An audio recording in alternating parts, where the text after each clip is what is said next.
అందరూ అనేది రోహిత్ శర్మ కెప్టెన్సీగా ఉంటాడా లేడా అనేది అందరికీ డౌట్. ఎందుకు అని అంటే మొన్నటి వరకు ఎలాంటి ఫామ్ లో లేని రోహిత్ శర్మ కాబట్టి సెకండ్ వన్డేతో క్లారిటీతో ఆయన మంచి ఫామ్ లోకి వచ్చాడనే విషయం అందరికీ తెలుసు.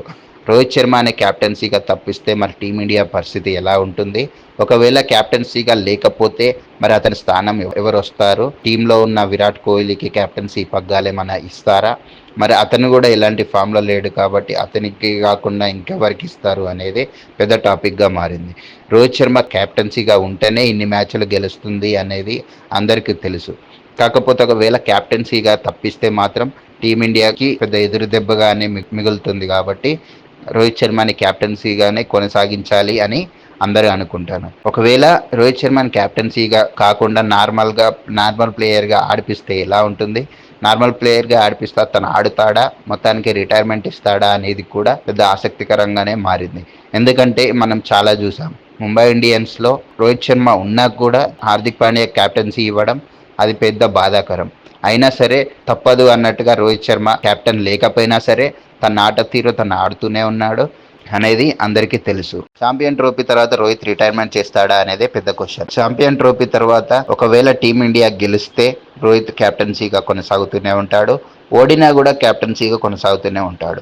కాకపోతే ఏంటంటే రోహిత్కి కెప్టెన్గా ఉన్నప్పుడు తన పైన భారం పడుతుంది కాబట్టి ఆ భారంలో ఆయన ఎలాంటి నిర్ణయం తీసుకుంటాడో చూడాలి. ఒకవేళ ఛాంపియన్ ట్రోఫీ తర్వాత రిటైర్మెంట్ చేస్తే మాత్రం టీమిండియాకు పెద్ద గడ్డు కాలమే మిగులుతుంది. ఎందుకంటే టీంలో ఎవరు లేరు కాబట్టి ఆ తర్వాత ఆ టీమిండియా పరిస్థితి ఎలా ఉంటుందో తెలియదు. అంతకుముందు ధోని ఉన్నాడు కాబట్టి ధోని మొత్తం మేనేజ్ చేసుకుంటూ వచ్చేవాడు టీంని. ఆ తర్వాత రోహితే చూసుకున్నాడు. ఇంత సీనియారిటీ ఎవరికి లేదు అనేది అందరికీ తెలిసిన విషయమే. టీంని కాపాడుకునే సత్తా కూడా ఎవరికి లేదు. కెప్టెన్సీగా హార్దిక్ పాండ్యా చేసినా, విరాట్ కోహ్లీ చేసినా, బూమ్రా చేసినా కూడా రోహిత్ను మించిన కెప్టెన్సీ అయితే నాకు తెలిసి ఇంతవరకు ఎవరు రారు, చెయ్యరు కూడా. ఇంకా తప్పిస్తే నెక్స్ట్ కెప్టెన్ గా ఎవరు అవుతారు? ఒకవేళ రోహితే గనుక కెప్టెన్సీ నుంచి తప్పించుకుంటే టీమిండియాకు పెద్ద ఎదురు దెబ్బగానే మిగులుతుంది. ఒకవేళ టీమిండియా కెప్టెన్ గా రోహిత్ని తప్పిస్తే నెక్స్ట్ ప్లేస్ లో ఉన్నది విరాట్ కోహ్లీ, హార్దిక్ పాండ్యా, బూమ్రా ఉన్నారు. వీళ్ళు ఆల్మోస్ట్ కెప్టెన్సీగా చేసిన వాళ్ళే కాబట్టి విరాట్ కోహ్లీ ఇప్పుడు ఎలాంటి ఫామ్లో లేడు కాబట్టి విరాట్ కోహ్లీని కంపల్సరీ పక్కగా పెడతారు. జస్ప్రీత్ బుమ్రా గాయంతో బయట ఉన్నాడు కాబట్టి జస్ప్రీత్ బుమ్రాకు కూడా కెప్టెన్సీ ఇచ్చే అవకాశం లేదు. ఇక మిగిలింది ఒక హార్దిక్ పాండ్యా కాబట్టి హార్దిక్ పాండ్యాకే ఇస్తారు అనేది అందరు అనుకుంటున్నారు. రోహిత్ ని కెప్టెన్సీగా తప్పిస్తే హార్దిక్ పాండ్యాని కెప్టెన్సీగా తీసుకుంటాడు కాబట్టి మరి హార్దిక్ కెప్టెన్సీలో టీమిండియా ఎలా ఉండబోతుంది, టీమిండియా ఆటగాళ్ళు ఎలా ఆడతారు అనేది అప్పుడు వేచి చూడాలి. ఛాంపియన్ ట్రోఫీకి టీమిండియాకు పెద్ద షాకే తగిలింది. ఎందుకు అనుకుంటున్నారా? టీమిండియా బౌలర్ జస్ప్రీత్ బుమ్రా తన గాయం ఇంకా తగ్గలేదు కాబట్టి ఛాంపియన్ ట్రోఫీకి కూడా దూరం అవుతున్నాడనే వార్తలు వస్తున్నాయి. నిజమే, తాను ఛాంపియన్ ట్రోఫీకి ఆడలేకపోవచ్చు. ఎందుకు అంటే తన గాయం ఇంకా తగ్గలేదు కాబట్టి ఛాంపియన్ ట్రోఫీ తర్వాత జరిగే ఐపీఎల్ సీజన్లో కూడా దూరం అవుతాడనే వార్తలు వస్తున్నాయి. ఇదే కనుక జరిగితే టీమిండియాకు పెద్ద షాకే తగలనుంది. మిగతా టీమ్స్ కూడా మంచి అవకాశం వచ్చినట్టు అయిపోతుంది. మరి టీమిండియా బూమ్రా లేకపోతే గెలుస్తుందా గెలవదా అనేది మనం ముందు మ్యాచ్లో చూడాలి.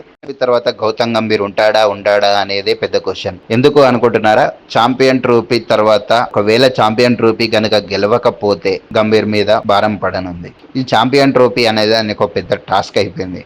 ఎందుకు అనుకుంటున్నారా? ఛాంపియన్ ట్రోఫీలో ఒకవేళ టీమిండియా కనుక గెలవకపోతే గౌతమ్ గంభీర్ వల్లనే ఓడిపోయింది టీమిండియా అనేదే పెద్ద క్వశ్చన్. గౌతమ్ గంభీర్ వచ్చాక ఏమైందంటే కొందరు ప్లేయర్స్కు మాత్రమే ఆయన ఇంపార్టెన్స్ ఇస్తున్నాడు అనేది అందరికి తెలుసు. రోహిత్ శర్మని కెప్టెన్సీని తప్పించాలని ఆయన చూస్తున్నాడా, ఆయనకు నచ్చిన ప్లేయర్ని కెప్టెన్సీగా పెట్టాలని చూస్తున్నాడా అనేది ఇక్కడ పెద్ద టాపిక్గా మారింది. ఎందుకు అంటే రోహిత్ని కెప్టెన్సీగా తప్పించాలని చూస్తుంది గౌతమ్ గంభీరే అని అందరు అనుకుంటున్నారు. హార్దిక్ పాండ్యాకి ఇద్దామని గౌతమ్ గంభీర్ ఆలోచన. కానీ ఛాంపియన్ ట్రోఫీ తర్వాత గౌతమ్ గంభీర్ని పక్కన పెడతారు అని అందరి క్వశ్చన్. కానీ ఆయన ఎలాంటి పరిస్థితుల్లో పక్కన పెట్టారు. ఆయన కంటిన్యూ అవుతూనే ఉంటాడు. ఆయనకి ఇచ్చిన పదవి కాలం వరకు ఆయన చేస్తూనే ఉంటాడు. ఆయన ఎట్టి పరిస్థితుల్లో పక్కన పెట్టే పరిస్థితి లేదు.